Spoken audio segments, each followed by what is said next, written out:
Hi, I'm Tim. Welcome to Watchbox, and thanks for logging on. If you love this watch, email me, tmosso@thewatchbox.com. It's in the description below. It is your purchase and pricing email question line for buying this or any watch you see on any Watchbox platform. Please reach out to me directly. Email tmosso@thewatchbox.com for pricing details. Today, we're discussing the Laurent Ferrier Galet Traveller. Launched in 2013, this is how Laurent Ferrier of Geneva does a travel time watch. It's impressive. 41 millimeters in diameter in white gold. It's only 13 millimeters thick, and from lug tip to lug tip, 48.8 millimeters with a 20 millimeter spacing between the lugs. We'll throw this watch on my wrist. My wrist is 16 centimeters circumference, and you can see it matches my shirt. It's broad across the wrist. For a dress watch, it is large. I would recommend it for a wrist no smaller than mine, so 16 centimeters circumference or larger. Though you can see being relatively thin and sloped in profile, it will fit underneath the cuff. Here's your over-the-top shot. Here's your down the barrel shot, and one more time the cuff shot. Taking a look at the strap, you can see large rectangular scale alligator leather and a particularly symmetrical cut of it.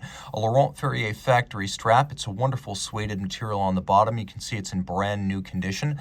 We have symmetrical scale large rectangular gator on the top, and again, rectangular gators expensive, large rectangular, more expensive still, and large rectangular and symmetrical scales, the most expensive cut.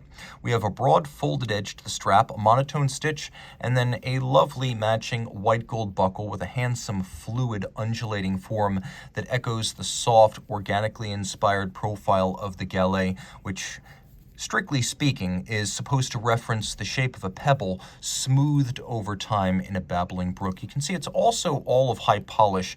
There is some definition to the mid-case, but for the most part, there are precious few straight lines on this watch. The lugs come to a teardrop undercurl, and then we have little correctors on the case flank, much like a Patek Philippe travel time watch, that allow us to index the local hour hand. And you can see that while indexing that local hour hand, I am able to drive the date both forward and backwards. And what looks like it might be a date over at 9 o'clock is actually a 24-hour format secondary time zone. So what you do is first you set that time zone and your minutes, and then the next thing you do is you set the local hours. So you set your travel time, and then you set your local time. The local time drives the date. We've got a matte blue dial that is absolutely gorgeous in person with some signal blue minute hashes and lovely assegai-shaped white applique hour indices. And just to remove all doubt, those are not blocks of loom. We have assegai-shaped hands, assegai in this case meaning a type of spear. You can see that we have a sunken subseconds with a crosshair layout, but also with concentric pattern within, and the majority of the dial features a soft matte blue finish, almost like slate blue. We have a vintage-inspired, domed, onion-like unsigned crown, and then on the reverse side, the pièce de résistance. This is based on the standard Galet micro-rotor.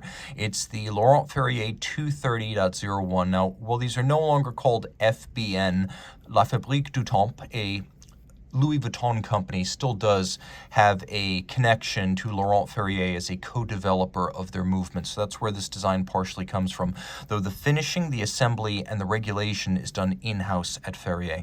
So we have a micro-rotor cut on a rose lathe with a beautiful guilloche. We have a ratcheting system and a jeweled staff, so it operates silently.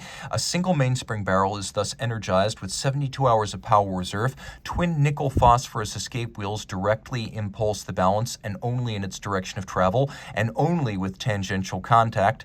It is a direct escapement inspired by Breguet's 1802 natural escapement. The benefits are improved precision, reduced service requirements, and extended power reserve. And there is no Swiss lever. These wheels directly impulse the roller jewel of the balance. We also have an overcoil hairspring, so the watch will keep excellent time in any physical position with respect to gravity, and it is adjusted in 6 positions. Let me steady my camera there. It is adjusted in 6 positions, so there's nowhere for inaccuracy to hide. So this is crown left, crown right, dial up, dial down, crown up, crown down. Most chronometers and high horology watches are only adjusted to 5 positions. It beats away at 21,600 vibrations per hour, and in order to take and hold that 6-position adjustment, it has a free sprung balance that cannot be displaced and its timing altered by shock. It is a fixed index with all the adjustment done using variable inertia bolts on the rim of the balance. Now, finishing. Among the finest in the business. It's actually closer to the likes of Voutilainen and Romain Gauthier than it is to the likes of Patek and Vacheron. So when you talk about Romain Gauthier as a comparison, you should realize immediately that I am tossing out one of the finest in the business, and this is that good. Look at the steel bridge for the rotor. It's black polished across its top, and then it's beveled on its edges.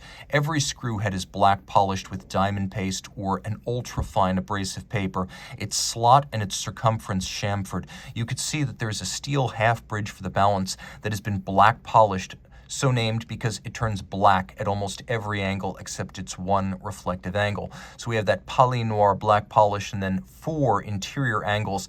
Within the recesses of this tiny component, you can see where 2 bevels meet in a sharp cleft crease.